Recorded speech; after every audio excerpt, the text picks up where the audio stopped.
জয় গুরু পরম দয়াল শ্রী শ্রী ঠাকুরের শ্রীচরণে জানায় ভূমিষ্ঠ প্রণাম এবং আপনাদের প্রতি প্রত্যেককে জানায় আনন্দিত জয় গুরু।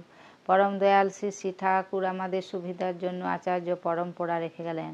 আর বর্তমান অবস্থায় আচার্য আমাদের এমনভাবে সাথে রয়েছেন যে আমাদের বিন্দুমাত্র অসুবিধা হতে দিচ্ছে না। এমনকি আমরা জীবনে প্রকৃত সঙ্গী কেমনভাবে বানাবো, কাকে বানাবো, এই প্রসঙ্গেও বর্তমান আচার্যদেব বলতে বাকি রাখেননি। এই প্রসঙ্গে আজকের যে কথা, এই কথাগুলো শুনলে সত্যি সত্যি আপনারা প্রত্যেকে কিন্তু অবাক হবেন। আজকের এমন সুন্দর একটা ঘটনা আপনাদের সামনে বলবো যে বাস্তব যে দৃষ্টিভঙ্গি, তার দিকে বিচার করে আচার্যদেব আমাদের যে নির্দেশটা দিচ্ছেন তা কিন্তু সাথে সাথেই আমাদের পালন করা উচিত। না হলে সারা জীবন আমাদের আফসোস করতে হবে। আচার্যদেব যে কথাগুলো বললেন সেই কথাগুলো শুনুন ভালোভাবে। বাবা মার সঙ্গে এসেছে একটি মেয়ে, নিজের মনের ভাব চিঠিতে লিখে আচার্যদেবের কাছে নিবেদন করে ছল ছল নয়নে চেয়ে থাকে। মানে আচার্যদেবের কাছে এসেছে, কান্নাকাটি করছে আর কি। আর এতই কাছে, মুখে আর বলার জন্য নেই, চিঠিতে লিখে আচার্যদেবের সামনে বসে পড়েছে। বাবা মা বিবাহ ঠিক করেছেন, অথচ তার চোখ ভরা কত স্বপ্ন, সে এখনই সেগুলোকে নিভিয়ে দিতে বিয়ের আসনে বসতে চায় না। অথচ বাবা মার ইচ্ছাকেও গুরুত্ব দেওয়া উচিত।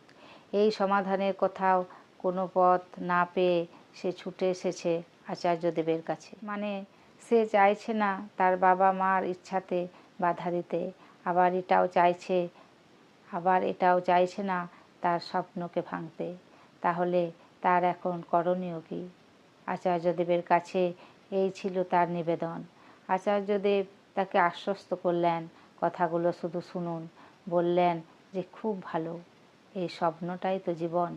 জীবন মানে তো থেমে থাকা নয়, আর বিবাহ মানেও তো তা নয়, বরং বিবাহ অর্থে তুমি তোমার এই স্বপ্নগুলো পূরণের জন্য আরেকটা কাঁধকে তোমার পাশে পাবে। তুমি যে কথাগুলো আমাকে জানালে, এগুলো তুমি ছেলেটিকে বলবে।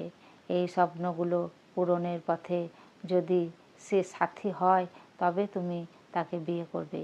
তুমি দেখবে যে তোমার জীবনসঙ্গী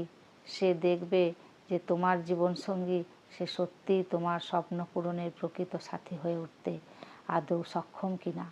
আর এরকম মানুষকেই, কিন্তু এরকম ব্যক্তিকেই বিয়ে করা উচিত, যে আমার স্বপ্নকে পূরণ করবে, আমার সুখে দুঃখের পাশে থাকবে। এরকম ব্যক্তিকেই তো বিবাহ করা উচিত। যে আমার স্বপ্নকে পূরণ করবে, আমার সাথে সুখে দুঃখে পাশে থাকবে, এরকম ব্যক্তিকেই তো বিবাহ করা উচিত। বিবাহ মানে সব কিছু থেমে যাবে এমনটা কে বলল?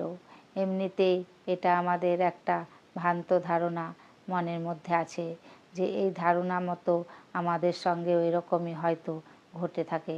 অনিচ্ছাবশত যে বিবাহ মানে সেই এক জায়গায় বসে থাকা আর সব কিছু থেমে যাওয়া বা থামিয়ে দেওয়া, উল্টোটাও তো হতে পারে।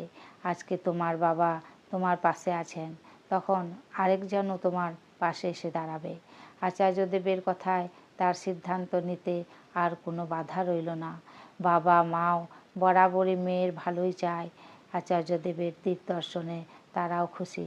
তারা প্রণাম করে বিদায় নিলেন।